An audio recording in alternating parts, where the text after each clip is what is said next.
Hello everyone. जैसा कि आप सब लोगों को पता होगा कि मैंने एक नई सीरीज शुरू करी है जिसमें हम प्रीवियस ईयर क्वेश्चन पेपर का सॉल्यूशन के साथ पूरा बताता हूँ किस प्रकार के इसको सॉल्व करना है। तो अब देखते हैं। आज की इस वीडियो में हम बीए प्रोग्राम एजुकेशन के एक subject education in India policy and practice के ऊपर बात करेंगे। तो ये क्वेश्चन पेपर फोर्थ सेमेस्टर के स्टूडेंट के लिए है। तो इसके देखेंगे किस प्रकार से इसका स्ट्रक्चर होता है और इसका सॉल्यूशन हम कैसे कर सकते हैं। यह वीडियो सोल और रेगुलर दोनों प्रकार के स्टूडेंट के लिए इंपॉर्टेंट होने वाला है। चलिए शुरू करते हैं। चलिए पहले हम देखें तो इस क्वेश्चन को सॉल्व करने के लिए हमें पूरे 3 घंटे का समय मिलता है। साथ ही जो इसका टोटल मार्क्स है वो 100 है। चलिए आगे देखते हैं। तो अगर इसके कंडीशंस को देखें तो इसमें हमें कुल 5 प्रश्नों का आंसर देना होता है। हमें 8 क्वेश्चन मिलते हैं। 8 में से हमें किसी भी 5 क्वेश्चन को सॉल्व करना होता है। तो हर एक क्वेश्चन का जो मार्क्स होता है वो एक समान होता है। इसका सॉल्यूशन हम इंग्लिश या हिंदी किसी भी एक लैंग्वेज में दे सकते हैं जिसमें हमारी इच्छा हो। चलिए शुरू करते हैं। चलिए पहले हम इसके सारे क्वेश्चंस को देख लेते हैं, फिर एक एक करके इसके सॉल्यूशन को देखेंगे। तो ये हमारे कुछ क्वेश्चंस हैं। जैसे कि देखें, ये शिक्षा से रिलेटेड क्वेश्चन आ रहे हैं। हम एक एक करके पहले सारे क्वेश्चन को देख लेते हैं, फिर आगे इनके सॉल्यूशन के ऊपर देखेंगे किस प्रकार से इनका अच्छा सॉल्यूशन हम लिख सकते हैं।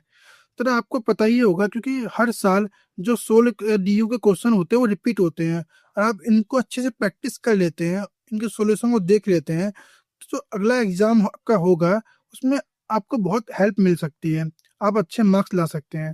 तो चलिए इसके सॉल्यूशन के ऊपर शुरू करते हैं। एक एक करके हम इन सबके सॉल्यूशन को देखेंगे कि किस प्रकार से हमको सॉल्व कर सकते हैं। तो हमारा पहला क्वेश्चन था, हाशिए पर रहने वाले बच्चों की शिक्षा के संबंध में राष्ट्रीय शिक्षा नीति एनईपी 1986 की प्रमुख सिफारिशें क्या है। अर्थात जो हाशिए पर रहने वाले बच्चे हैं, जैसे एससी, एसटी, इसके अलावा जो गरीब बच्चे हैं, उनको उनकी शिक्षा के संबंध में एनईपी 1986 में क्या प्रावधान किए गए हैं, क्या सिफारिशें की गई हैं, उसको बताना है हमें इसके अंदर। तो चलिए कि सॉल्यूशन को देखते हैं। तो राष्ट्रीय शिक्षा नीति 1986 भारत की शिक्षा प्रणाली में एक मील का पत्थर मानी जाती है, क्योंकि इसमें पहली बार समानता के लिए शिक्षा पर विशेष बल दिया गया था। हाशिए पर रहने वाले बच्चों, एससी, एसटी, महिलाओं, अल्पसंख्यक के लिए इसकी प्रमुख सिफारिशें निम्नलिखित हैं। एक एक करके हम सबकी सिफारिशों को देखते हैं। तो एससी अनुसूचित जाति के लिए सिफारिश देखें तो हम, नीति का मुख्य उद्देश्य अनुसूचित जाति के बच्चों और गैर अनुसूचित जाति बच्चों के बीच शैक्षणिक खाई को पाटना था, कि उनके बीच में जो अंतर था वो खत्म करना था। छात्रवृत्ति और वित्तीय सहायता देकर के गरीब परिवार के बच्चों को नियमित रूप से स्कूल भेजने के लिए प्रोत्साहित करने हेतु छात्रवृत्ति योजनाओं पर जोर दिया गया, अर्थात उनको स्कॉलरशिप दिया जाता था ताकि वो स्कूल जाएं। शिक्षक भर्ती, अनुसूचित जाति के शिक्षकों को अधिक संख्या में भर्ती करना, ताकि उन बच्चों को भी अपनापन लगे और वो उनको देख करके उत्साहित हो स्कूल जाने के लिए। बस्तियों में स्कूल, यानी उनके नजदीक जहाँ उनका निवास है, निवास स्थान से नजदीक में ही स्कूल की स्थापना करना। अनुसूचित जाति के बस्तियों के भीतर ही स्कूल खोलना ताकि दूरी बाधक न बन सके। अब देखें अनुसूचित जनजाति के लिए सिफारिशें। तो जनजातीय क्षेत्र के लिए विशिष्ट भौगोलिक और सांस्कृतिक स्थितियों को देखते हुए विशेष कदम उठाए गए। जैसे आश्रम स्कूल, जनजातीय क्षेत्रों में बड़े पैमाने पर आवासीय और आश्रम स्कूलों की स्थापना की गई, अर्थात जहां वो बच्चे निवास करते थे और अपनी पूरी पूरी शिक्षा ग्रहण करते थे। स्थानीय भाषा में शिक्षा, प्राथमिक स्तर पर शिक्षण सामग्री को उनकी मातृभाषा में तैयार करना, साथ ही बाद के चरणों में क्षेत्रीय भाषा का ज्ञान देना। आंगनबाड़ी के केंद्र, इन क्षेत्रों में बाल विकास केंद्रों को प्राथमिकता देना। आगे हम देखें तो महिलाओं और बालिकाओं की शिक्षा, हाशिया पर खड़ी महिलाओं को मुख्य धारा में लाने के लिए क्रांतिकारी दृष्टिकोण अपनाया गया, जिसके अंतर्गत महिला सशक्तिकरण शिक्षा में महिलाओं की स्थिति के बुनियादी बदलाव लाने का साधन के रूप में देखा गया कि उस शिक्षा शिक्षा के माध्यम से महिलाओं को सशक्त किया जा सकता है। भेदभाव को दूर करना, पाठ्य पुस्तकों और पाठ्यक्रम में लैंगिक पूर्वाग्रहों यानी जेंडर बाइसनेस को हटाना। पौर शिक्षा, निरक्षर महिलाओं के लिए विशेष साक्षरता कार्यक्रम, अर्थात जो महिलाएं बड़ी हो चुकी हैं वो स्कूल नहीं जाती, उनके लिए एक शिविर या फिर ऐसे कार्यक्रम बनाना जिसके तहत उनको भी लिखना और पढ़ना जैसे बेसिक गुण सिखाए जा सके। अगला हम देखें अल्पसंख्यकों के लिए अन्य अन्य पिछड़े वर्गों के लिए शैक्षणिक समानता। अल्पसंख्यकों के बीच शैक्षिक पिछड़ेपन को दूर करने के लिए विशेष कार्यक्रम आयोजित किए गए। संवैधानिक संरक्षण, उनकी भाषा और संस्कृति की रक्षा करते हुए उन्हें आधुनिक शिक्षा से जोड़ने की बात की गई, जिसका उल्लेख हमारे संविधान के अनुच्छेद 29 में भी देखने में मिलता है। विकलांग और दिव्यांग बच्चों के लिए शिक्षा में क्या प्राप्त किया गया? एकीकृत शिक्षा, जो बच्चे सामान्य बच्चों के साथ पढ़ सकते थे उन्हें सामान्य स्कूलों में शामिल करना, और विशेष स्कूल जो किस तरह से दिव्यांग बच्चे होते हैं उनके लिए अलग विशेष स्कूलों की स्थापना की गई, जो गंभीर रूप से विकलांग बच्चों के लिए जिला स्तर पर विशेष स्कूलों और छात्रावासों की स्थापना की गई। व्यवसायिक प्रशिक्षण, उन्हें आत्मनिर्भर बनाने के लिए व्यवसायिक कौशल प्रदान करना। निष्कर्ष में हम कह सकते हैं कि राष्ट्रीय शिक्षा नीति 1986 ने ऑपरेशन ब्लैक बोर्ड और नवोदय विश्वविद्यालयों जैसी योजनाओं के माध्यम से यह सुनिश्चित करने का प्रयास किया कि हाशिए पर रहने वाले प्रतिभाशाली बच्चों को सर्वोत्तम शिक्षा मिल सके। और 1986 की शिक्षा नीति का मूल मंत्र भी यही था, शिक्षा का अधिकार सभी के लिए समान हो। चलिए हम अगला क्वेश्चन देखते हैं। हमारा सेकंड क्वेश्चन है। तो हमारा सेकंड क्वेश्चन है, शिक्षा का निजीकरण समानता को कम कर रहा है और सार्वजनिक संस्थानों को कमजोर कर रहा है, इस कथन पर अपने विचार दें। तो चलिए इसके आंसर देखते हैं। तो शिक्षा किसी भी राष्ट्र के विकास का आधार है। भारतीय संविधान के अनुच्छेद 21A के तहत शिक्षा एक मौलिक अधिकार है। वर्तमान समय में निजी संस्थानों की बढ़ती संख्या ने शिक्षा तक पहुंच तो बढ़ाई है, लेकिन इसके व्यवसायीकरण ने समानता को सिद्धांत का सार्वजनिक संस्थानों के प्रासंगिकता पर गंभीर सवाल खड़े कर दिए हैं। हम देखें आगे, समानता को कम करने वाले कारक। निजीकरण निम्नलिखित तरीकों से समानता और आर्थिक असमानता को बढ़ाता है, जैसे वर्गीय विभाजन। शिक्षा योग्यता के बजाय भुगतान करने की क्षमता पर आधारित होती जा रही है। उच्च गुणवत्ता वाली शिक्षा केवल संपन्न वर्ग तक ही सीमित रह गई है, जिससे अमीर और गरीब के बीच की खाई लगातार बढ़ रही है। अवसरों की असमानता। निजी स्कूलों में छात्रों को बेहतर नेटवर्क तकनीक और बुनियादी ढांचा मिलता है, जिससे उन्हें रोजगार में बाजार में बढ़त मिलती है, और यहाँ हाशिए पर रहने वाले बच्चे राष्ट्रीय SC OBC के बच्चों को प्रतिस्पर्धा में पीछे धकेल देते हैं।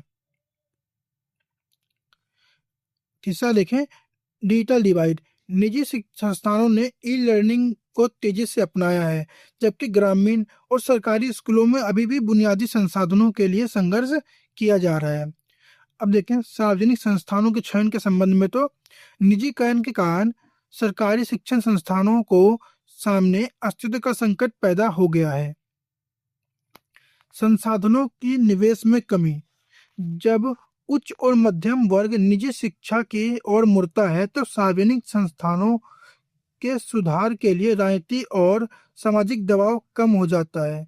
इससे बजट और बुनियादी ढांचे में गिरावट आती है, क्योंकि देखो समाज का एक बहुत बड़ा वर्ग है उच्च और मध्यम वर्ग, जो अब निजी स्कूल प्राइवेट स्कूल की तरफ जाने लगा है। तो जिस कारण से गवर्नमेंट स्कूल की तरफ इतना ध्यान नहीं दिया जा रहा। इस कारण सरकार पे भी दबाव कम पड़ता है और सरकार उनमें सुधार भी नहीं करती है। आगे देखते हैं, प्रतिभा का पलायन। उत्कृष्ट शिक्षा, अधिक वेतन और सुविधाओं के कारण निजी क्षेत्र की ओर आकर्षित होता है, जिससे सरकारी स्कूलों में शिक्षा की गुणवत्ता प्रभावित होती है। अगला अंतिम पॉइंट देखें तो सामाजिक अलगाव। सरकारी स्कूल केवल गरीबों का स्कूल बनकर रह गया है। इससे यह सामाजिक विविधता खत्म हो रही है कि कभी सार्वजनिक संस्थानों की विशेषता थी। अर्थात पहले जमाने में सार्वजनिक संस्थानों में गरीब अमीर तथा हर तबके के लोग शामिल होते थे, परंतु अब वो गरीबों का स्कूल बन के रह गया है। एक संतुलित दृष्टिकोण की बात करें तो यद्यपि निजीकरण ने असमानता बढ़ाई है, लेकिन इसे कुछ अनिवार्य पहलुओं को नकारा नहीं जा सकता, जैसे बढ़ती मांग की पूर्ति। सरकार अकेले विशाल जनसंख्या को गुणवत्तापूर्ण उच्च और तकनीकी शिक्षा प्रदान करने में सक्षम नहीं है। नवाचार और प्रतिस्पर्धा। नवाचार के क्षेत्र में शिक्षा में नई शिक्षण पद्धतियों और वैश्विक मानक पेश किए गए हैं। निष्कर्ष एवं सुझाव देखें तो हम शिक्षा का निजीकरण समानता के लिए खतरा बनता है जब सरकार अपनी जिम्मेदारी से पीछे हटती है। एक आदर्श स्थिति वह है जहाँ सरकार स्कूलों का सुदृढ़ीकरण करे। सरकारी स्कूलों को नवोदय या केंद्रीय विश्वविद्यालयों के स्तर पर लाया जाए ताकि वे निजी संस्थानों को विकल्प बन सके। दूसरा, विनियमन। निजी संस्थानों की फीस और प्रवेश प्रक्रिया पर सरकार का नियंत्रण हो ताकि शिक्षा व्यापार न बन सके। सार्वजनिक निजी भागीदारी। निजी संस्थानों का उपयोग सामाजिक कल्याण के लिए किया जाए, जैसे कि राइट टू एजुकेशन एक्ट की धारा 12(1)(c) में के तहत 25% आरक्षण प्रावधान किया गया। अर्थात इसके तहत हर प्राइवेट इंस्टीट्यूशन को गरीब बच्चों के लिए 25% आरक्षण देना होता है, यानी उनके लिए 25% सीटें आरक्षित रखनी पड़ती हैं। अंत में हम लक्ष्य मुनाफा नहीं बल्कि मानव संसाधन का निर्माण होना चाहिए। अब हमारा तीसरा क्वेश्चन हम देखें तो वो है, उच्च शिक्षा में समानता गुणवत्ता सुनिश्चित करने में राष्ट्रीय उच्चतर शिक्षा अभियान यानी रूसा का क्या महत्व है। चलिए इसके आंसर को देखें तो राष्ट्रीय उच्चतर शिक्षा अभियान यानी रूसा भारत सरकार की एक महत्वपूर्ण केंद्र प्रायोजित योजना है। केंद्र प्रायोजित का अभिप्राय है इसमें केंद्र सरकार और राज्य सरकार दोनों मिलकर पैसा लगाएंगे, जिसे 2013 में शुरू किया गया था और इसका मुख्य उद्देश्य राज्य उच्च शिक्षण संस्थानों में समानता, पहुंच और गुणवत्ता के मानकों में सुधार करना है। गुणवत्ता सुनिश्चित करने में महत्व। रूसा यानी राष्ट्रीय उच्चतर शिक्षा अभियान केवल फंड देने वाली योजना नहीं बल्कि यह संस्थानों को बेहतर बनाने वाला एक काव्य का एक माध्यम है। अनिवार्य मान्यता। रूसा के तहत धन प्राप्त करने के लिए संस्थानों को NAAC जैसी संस्थानों से मान्यता प्राप्त करना अनिवार्य है, जिससे संस्थानों में गुणवत्ता के प्रति प्रतिस्पर्धा बढ़ती है। बुनियादी ढांचे का विकास। यह प्रयोगशालाओं, पुस्तकालयों, कंप्यूटर केंद्रों और क्लासरूमों के आधुनिकीकरण के लिए वित्तीय सहायता प्रदान करता है। शिक्षक सुधार। फैकल्टी की कमी को दूर करना और शिक्षकों को निरंतर प्रशिक्षण यानी ट्रेनिंग पर जोर देना ताकि शिक्षण पद्धति आधुनिक बनी रहे। अनुसंधान और नवाचार। यह विश्वविद्यालयों में शोध कार्यों के लिए संसाधन उपलब्ध कराता है, जिससे शिक्षा की गुणवत्ता वैश्विक स्तर की हो सके। समानता सुनिश्चित करने में महत्व। तो रूसा का अगर महत्व देखें हम समानता सुनिश्चित करने में, समाज के सभी वर्गों को उच्च शिक्षा में समान अवसर देने में रूसा की भूमिका अहम है। क्षेत्रीय असंतुलन को दूर करना। रूसा उन क्षेत्रों में नए मॉडल कॉलेज और विश्वविद्यालय स्थापित करने पर ध्यान केंद्रित करता है जहां उच्च शिक्षा की पहुंच कम है, जैसे पिछड़े और ग्रामीण जिले। हाशिए के समूहों पर ध्यान, SC ST महिलाओं के लिए उच्च शिक्षा में विशेष प्रावधान और छात्रवृत्ति या सुविधाएं सुनिश्चित करना। महिला शिक्षा को प्रोत्साहन, महिला कॉलेजों की स्थापना और उनके लिए छात्रावास की सुविधा प्रदान करना ताकि लैंगिक समानता को बढ़ावा मिले। अब देखें रणनीतिक वित्त पोषण को देखें तो रूसा की सबसे बड़ी विशेषता इसकी फंडिंग का तरीका है। प्रदर्शन आधारित फंडिंग, धन का आवंटन संस्थानों के पिछले प्रदर्शन और भविष्य के लक्ष्यों में आधार पर किया जाता है।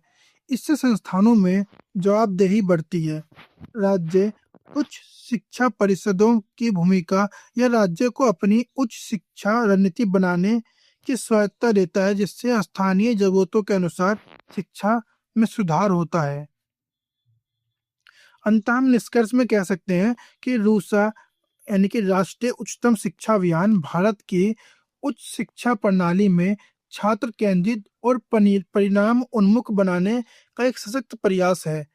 इसने राज्यों को वित्त पोषण में सुधार लाकर सार्वजनिक उच्च शिक्षण संस्थानों को निजी संस्थानों के समक्ष खड़ा करने और समाज के सबसे निचले पायदान पर खड़े व्यक्ति तक गुणवत्तापूर्ण शिक्षा पहुंचाने हेतु एक सेतु के रूप में कार्य किया है।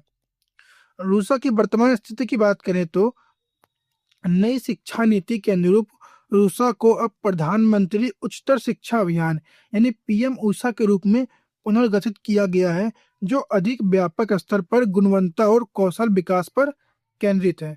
चलिए आप अगला क्वेश्चन देखें हम तो हमारा चौथा क्वेश्चन है, विश्वविद्यालय कितने प्रकार के होते हैं और विश्वविद्यालय का प्रकार शिक्षा अनुसंधान और समग्र शिक्षा छात्र अनुभवों को कैसे प्रभावित करता है। इसके सॉल्यूशन को देखें तो हम उच्च शिक्षा के क्षेत्रों में विश्वविद्यालयों वे शीर्ष संस्थान हैं जो ज्ञान के सृजन प्रसार और नवाचार के लिए उत्तरदायी होते हैं। भारत में विश्वविद्यालय अनुदान और आयोग के मानदंडों के अनुसार विश्वविद्यालयों को उनकी स्थापना और प्रबंधन के आधार पर वर्गीकृत किया गया है।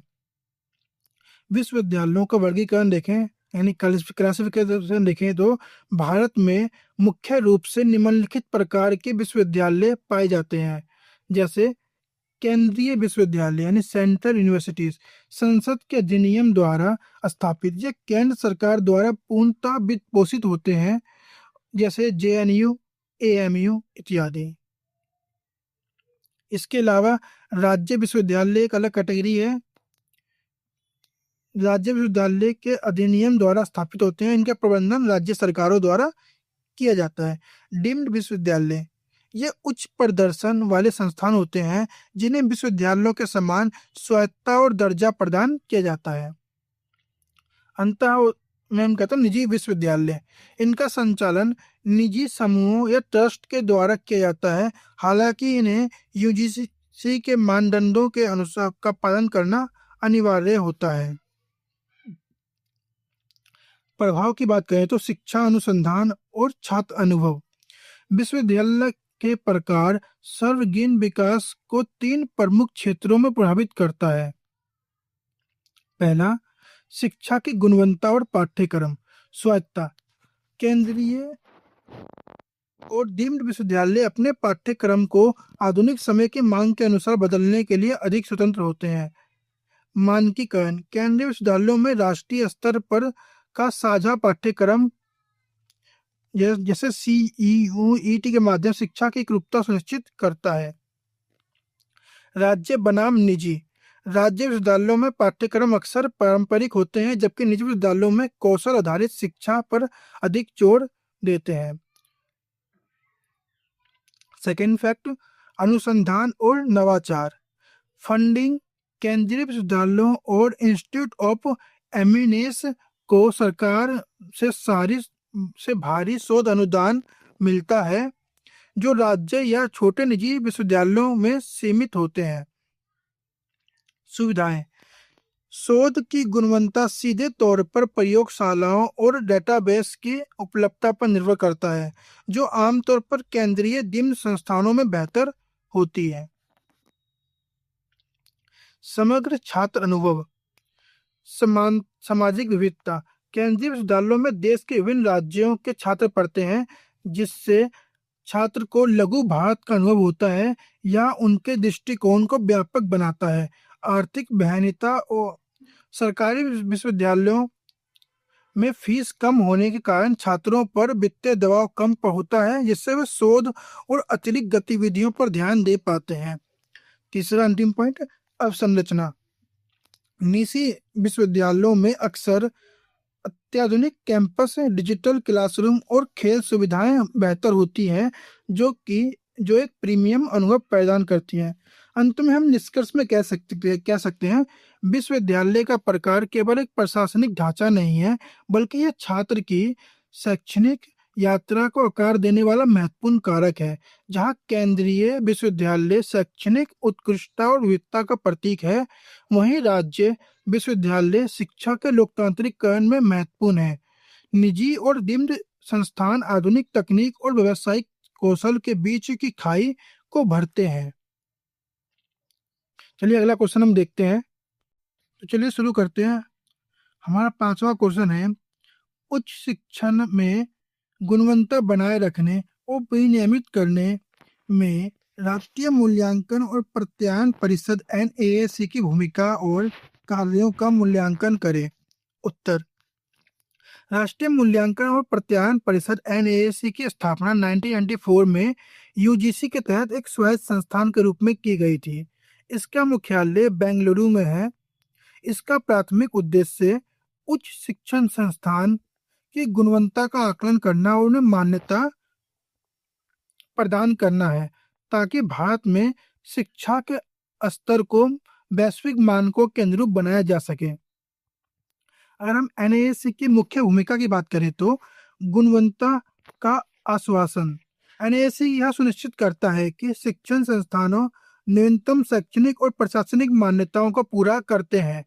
संस्थागत सुधार, मूल्यांकन प्रक्रिया के दौरान संस्थान अपनी शक्तियों और कमजोरियों को पहचानते हैं, जिससे निरंतर सुधार का मार्ग प्रशस्त हो। तीसरा, विश्वसनीयता प्रदान करना। समाज, छात्रों और नियोक्ताओं के बीच संस्थानों की साख और डिग्री की मान्यता को बढ़ाता है। रणनीतिक वित्त पोषण, सरकार और UGC द्वारा दी जाने वाली वित्तीय सहायता अक्सर NAAC ग्रेडिंग पर निर्भर करती है। अर्थात जिसका जितना अच्छा NAAC ग्रेडिंग होगा, उस संस्थान को उतना ज्यादा ग्रांट्स प्रदान किया जाता है। दूसरा, अगर हम देखें NAAC के प्रमुख कार्य कौन कौन से हैं, तो NAAC के संस्थानों का मूल्यांकन 7 प्रमुख मानदंडों के आधार पर करता है।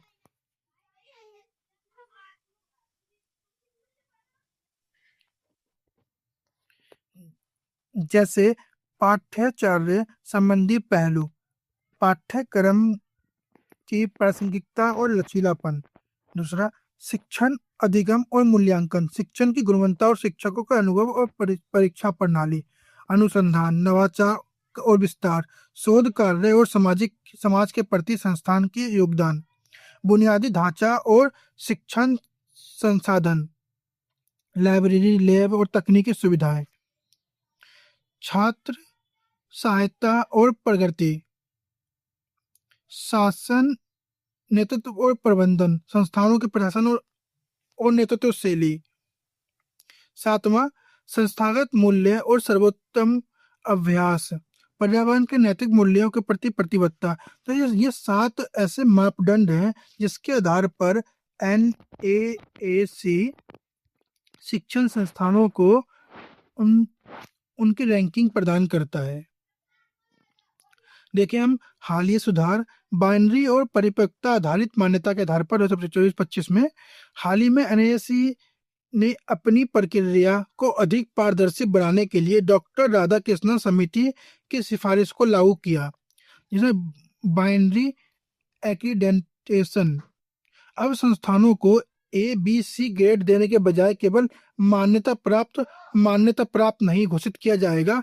यह संस्थानों के बीच अनावश्यक प्रतिस्पर्धा को समाप्त करता है।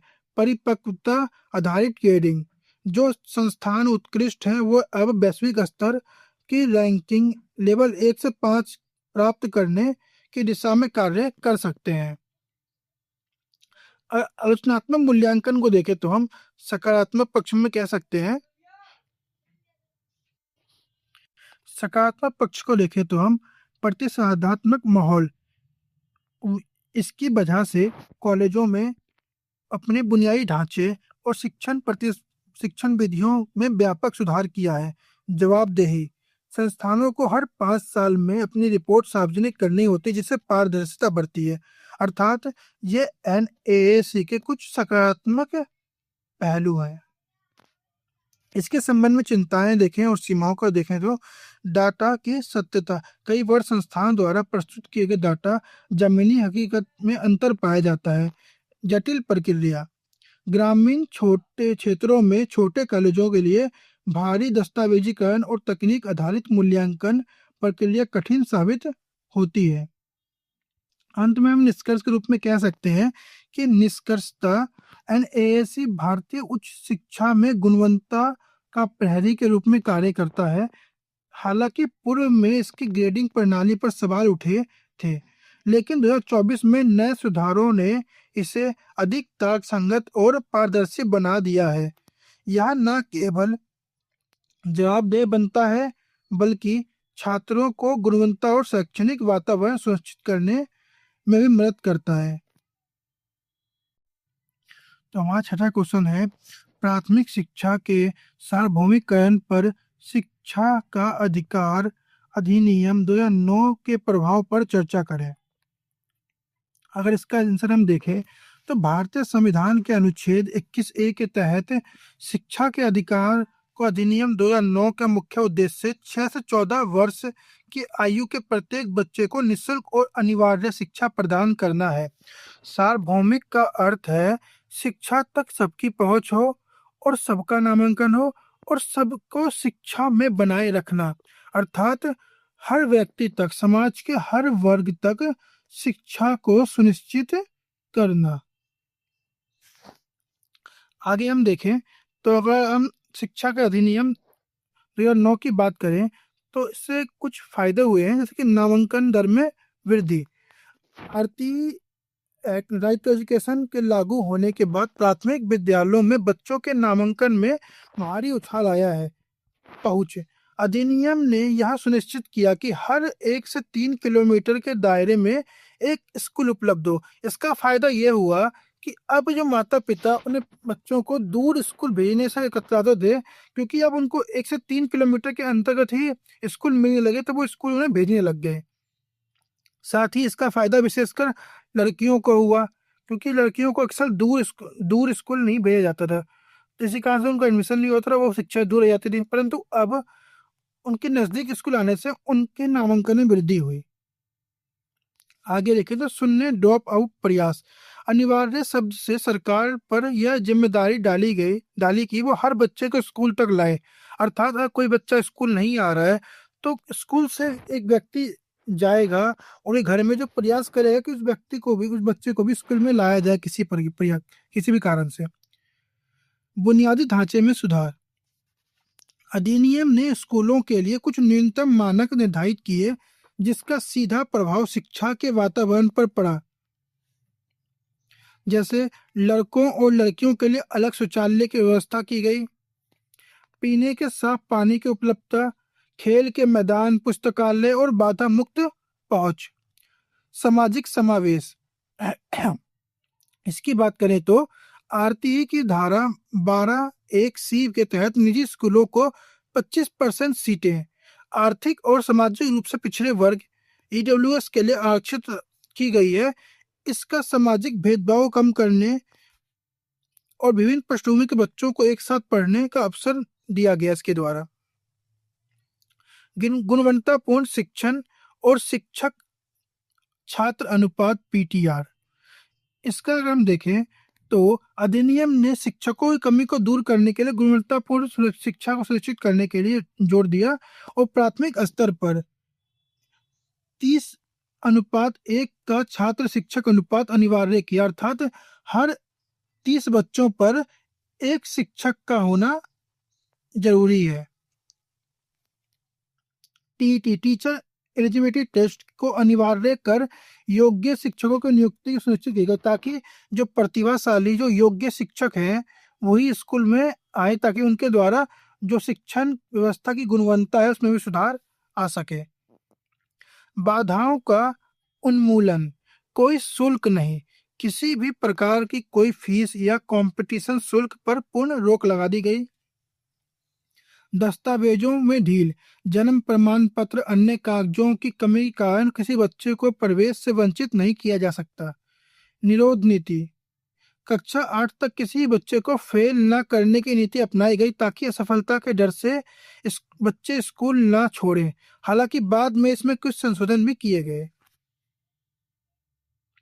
व्यापक और सतत मूल्यांकन, राइट टू एजुकेशन ने पारंपरिक बोर्ड परीक्षाओं के डर को खत्म कर सतत और व्यापक मूल्यांकन पर जोर दिया, जिससे बच्चों का सर्वांगीण विकास अर्थात मानसिक, शारीरिक और भावनात्मक पर ध्यान दिया जा सका। अगर हम चुनौतियों की बात करें तो इस इतने सकारात्मक प्रभाव के बावजूद कुछ चुनौतियां आज ही बनी हुई है। शिक्षा की गुणवत्ता, नामांकन तो बढ़ा लेकिन सीखने का स्तर, आउटकम में उतनी वृद्धि नहीं देखने को मिली। निजी बनाम सरकारी, सरकारी स्कूलों की तुलना में निजी स्कूलों के प्रति बढ़ता आकर्षण, आज भी जो माँ बहन वो अपने बच्चों को सरकारी स्कूल के बजाय निजी स्कूलों में डालना अधिक प्रेफर करते हैं। अगला, प्रशिक्षित शिक्षकों की कमी, कई ग्रामीण क्षेत्रों में अभी भी योग्य शिक्षकों का अभाव है। अंततः हम निष्कर्ष में कह सकते हैं संक्षेप में, राइट टू एजुकेशन एक्ट 2099 ने भारत में प्राथमिक शिक्षा के लोकतांत्रिकरण में महत्वपूर्ण भूमिका निभाई है। इसने शिक्षा को विशेष अधिकार से हटाकर अधिकार बना दिया। यदि भविष्य में इसके क्रियान्वयन की कमियों को दूर कर लिया जाए तो यह भारत के उज्जवल भविष्य की नींव और मजबूत करेगा। चलिए अब अगला क्वेश्चन देखते हैं। हमारा अगला क्वेश्चन है, शिक्षा के क्षेत्र को वित्तीय सहायता प्रदान करने में केंद्र और राज्य सरकार की भूमिका पर चर्चा कीजिए। देखिए तो भारत में शिक्षा एक समवर्ती सूची का विषय है। इसका अर्थ है शिक्षा का विकास और प्रबंधन विशेष रूप से वित्तीय सहायता के लिए केंद्र और राज्य सरकार दोनों जिम्मेदार है। यहाँ शिक्षा के क्षेत्र को वित्तीय सहायता प्रदान करने में उनकी भूमिका का विस्तृत विवरण दिया गया है। नीचे देखते हैं इनकी भूमिका को।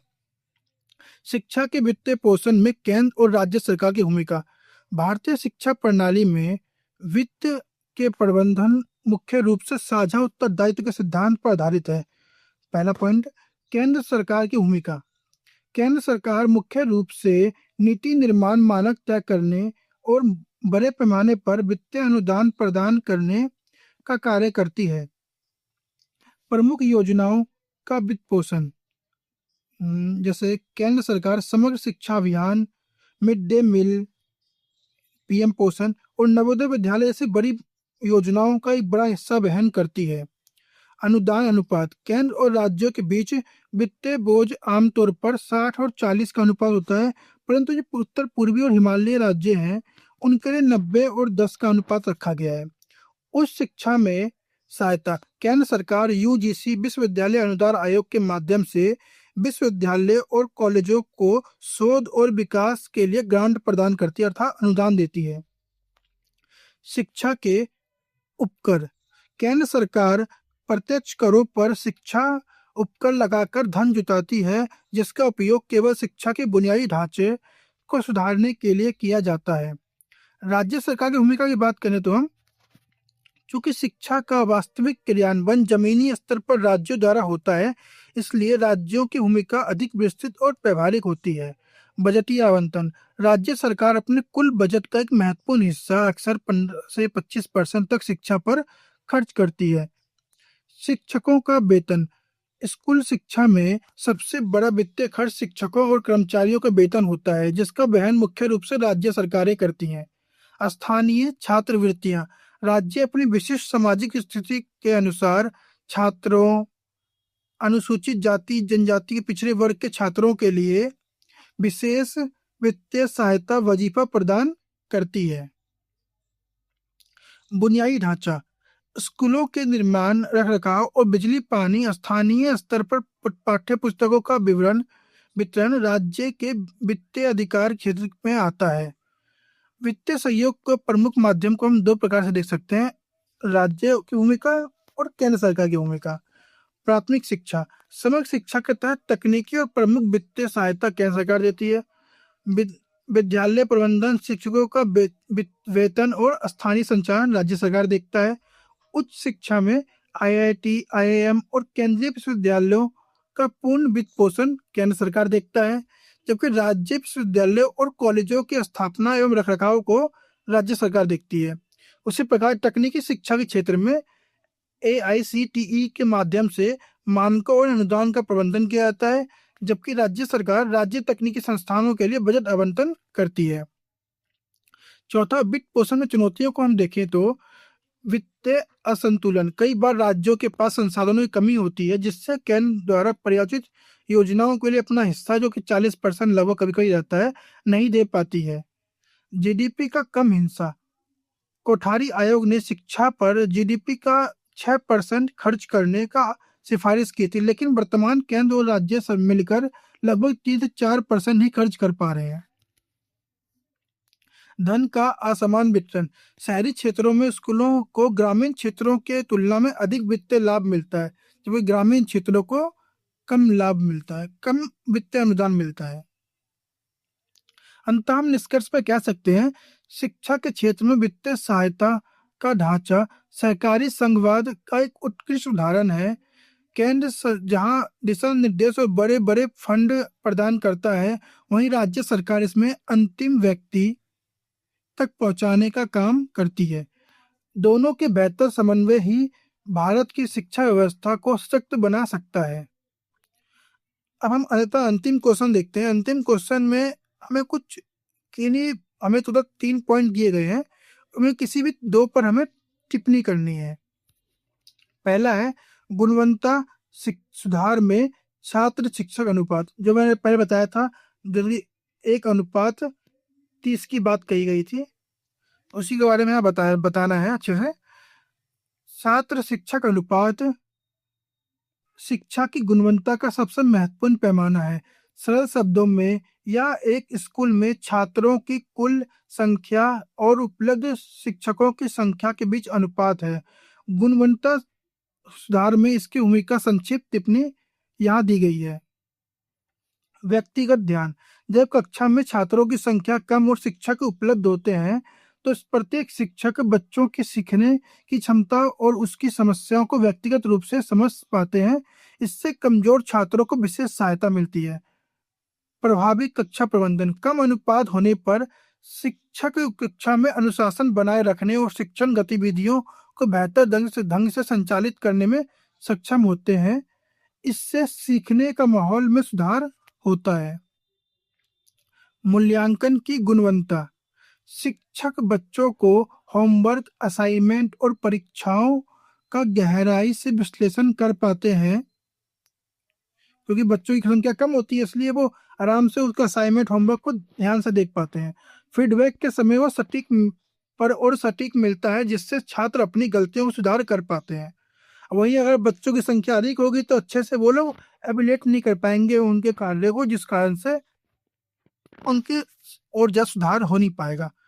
राइट टू एजुकेशन 2009 के मानक, इसके अंतर्गत बताया गया कि गुणवत्तापूर्ण शिक्षा बनाए रखने के लिए प्राथमिक स्तर पर यह अनुपात 30:1 और उच्च प्राथमिक स्तर पर 35:1 होना चाहिए। अगला पॉइंट, शिक्षक के मानसिक स्वास्थ्य पर प्रभाव: अनुकूल अनुपात होने से शिक्षकों का कार्य का बोझ कम रहता है, जिससे वो अधिक ऊर्जा और रचनात्मकता के साथ पढ़ा पाते हैं। निष्कर्ष में हम कह सकते हैं, केवल स्कूल में नामांकन बढ़ाना काफी नहीं है। यदि हम वास्तविक लर्निंग आउटकम चाहते हैं तो संतुलित शिक्षक छात्र शिक्षा अनुपात अनिवार्य है। यह वह नींव है जिस पर शिक्षा की गुणवत्ता टिकी होती है। हमारा अगला पॉइंट है शिक्षा में जेंडर विषमता। तो इसके उत्तर को देखें तो शिक्षा में जेंडर विषमता का अर्थ शिक्षा तक पहुंच, भागीदारी और सीखने के परिणामों में पुरुष और महिला के बीच होने वाला भेदभाव है। भारत जैसे विकासशील देशों में भी यहाँ एक गंभीर चुनौती है। पहुंच और नामांकन में अंतर। आज भी कई ग्रामीण और पिछड़े क्षेत्रों में लड़कों की शिक्षा को निवेश और लड़कियों की शिक्षा को पराया धन माना जाता है। उच्च शिक्षा तक पहुंचते पहुंचते लड़कियों का नामांकन दर लड़कों की तुलना में काफी कम हो जाता है। ड्रॉप आउट दर। लड़कियों को स्कूल छोड़ने की दर अधिक है। इसका प्रमुख कारण निम्नलिखित है। घरेलू काम और छोटे भाई बहनों की देखभाल की जिम्मेदारी लड़कियों पर होती है। स्कूलों में स्वच्छता और अलग शौचालय का अभाव है कई ग्रामीण क्षेत्रों में आज भी। और कम उम्र में बाल विवाह कर दिया जाता है, जिस कारण से जो कई लड़कियां हैं वो शिक्षा से दूर हो जाती हैं। अगला पॉइंट देखें तो सामाजिक और सांस्कृतिक रूढ़ियां। समाज में यह धारणा व्याप्त है कि लड़कियों को केवल गृह विज्ञान, कला यानी आर्ट्स पढ़ेंगी, जबकि लड़के स्टीम अर्थात विज्ञान, तकनीक और इंजीनियरिंग और गणित जैसे विषयों के लिए प्रेरित किया जाता है। यह शैक्षिक जेंडर भेदभाव उनके करियर के विकल्प को सीमित कर देते हैं। चौथा, सुरक्षा संबंधी चिंताएं। स्कूलों का घर से दूर होना, परिवहन के सुरक्षित साधनों को कमी माता पिता को लड़कियों को स्कूल भेजने से रोकती है, उनकी शिक्षाओं में एक बड़ी बाधा है। पांचवा, सरकारी प्रयास। इस विषमता को दूर करने के लिए सरकार ने कई कदम उठाए हैं। बेटी बचाओ बेटी पढ़ाओ जेंडर पक्षपात खत्म करने हेतु चलाया गया एक सरकार की योजना थी। इसके अलावा कस्तूरबा गांधी बालिका विश्वविद्यालय पिछड़े वर्ग की लड़कियों के लिए आवासीय स्कूल है ये। उसके अलावा छात्रवृत्ति और मुफ्त साइकिल वितरण, ताकि परिवहन और आर्थिक बाधाओं को कम किया जा सके। अंततः हम निष्कर्ष में कह सकते हैं, शिक्षा में जेंडर समानता केवल एक नैतिक मुद्दा नहीं है, बल्कि देश की आर्थिक विकास के लिए अनिवार्य है। जब एक लड़की शिक्षित होती है तो वह पूरे परिवार और आने वाली पीढ़ी को शिक्षित करती है। तीसरा और अंतिम हमारा पॉइंट है, जिससे टिप्पणी हम करते कैसे कर सकते हैं। जो पॉइंट है, शिक्षा में SCERT की भूमिका। शिक्षा के क्षेत्र में SCERT अर्थात state council of education research and training यानी राज्य शैक्षिक अनुसंधान और प्रशिक्षण परिषद की भूमिका को ठीक वैसे ही है जैसे राष्ट्रीय स्तर पर NCERT की होती है। इसे राज्य की शिक्षा व्यवस्था का अकादमिक हृदय माना जाता है। SCERT का मुख्य भूमिकाओं पर संक्षिप्त टिप्पणी यहाँ दी गई है। पाठ्यचार्य और पाठ्य पुस्तकों का विकास करना। SCERT राज्यों के राज्य पाठ्यचार्य रूपरेखा को तैयार करता है। यह राज्य की स्थानीय संस्कृति, भाषा, भूगोल और ध्यान में रखकर कक्षा 1 से 8 कभी कभी 12 तक की पाठ्य पुस्तकें तैयार और संशोधित करता है। शिक्षण प्रशिक्षण यानी टीचर्स ट्रेनिंग, यह सेवा पूर्व और सेवाकालीन शिक्षण प्रशिक्षण का मुख्य केंद्र है। यहाँ डाइट को कमजोर की देखरेख और उनका मार्गदर्शन प्रदान करता है। डाइट अर्थात district institute of education training. जिस प्रकार से नेशनल लेवल पर हमारे पास NCERT होता है, वैसे ही स्टेट लेवल पर SCERT होता है। उसी प्रकार से स्टेट लेवल पर डाइट होता है। ठीक है। शिक्षकों को नई शिक्षण विधियों और तकनीक से अवगत कराता है। शिक्षक अनुसंधान और नवाचार। SCERT शिक्षा की गुणवत्ता सुधारने के लिए जमीनी स्तर पर शोध करता है। यह स्कूलों में आने वाली समस्याओं को पहचानता है और उनकी समस्याओं के लिए नए नवाचारों यानी इनोवेशंस को बढ़ावा देता है। मूल्यांकन और परीक्षा सुधार। यह राज्य स्तर पर निरंतर और व्यापक मूल्यांकन के लिए निर्देश तैयार करता है। प्रश्नों पत्रों के स्वरूप और मूल्यांकन पद्धतियों में सुधार लाना इसकी प्राथमिक जिम्मेदारी है। सरकार का सलाहकार। शैक्षिक नीतियों के क्रियान्वयन में SCERT राज्य शिक्षा विभाग की तकनीकी और अकादमिक सलाह प्रदान करता है। निष्कर्षतः हम कह सकते हैं कि SCERT राज्य की शिक्षा प्रणाली की गुणवत्ता बनाए रखने का सर्वोच्च संस्था है। इसका मुख्य लक्ष्य राज्य की प्रत्येक शिक्षा के लिए लर्निंग आउटकम अर्थात सीखने और प्रतिफल में सुधार करना है। इसके साथ ही आज का हमारा ये क्वेश्चन पेपर का डिस्कशन का एंड हुआ। यहाँ तक आपने जुड़े रहे, इसके लिए बहुत बहुत शुक्रिया। आपने अगर इस वीडियो को अच्छे से समझा होगा तो इसका फ़ायदा आपको आने वाले एग्ज़ाम में अच्छे से मिलेगा। चलिए, धन्यवाद।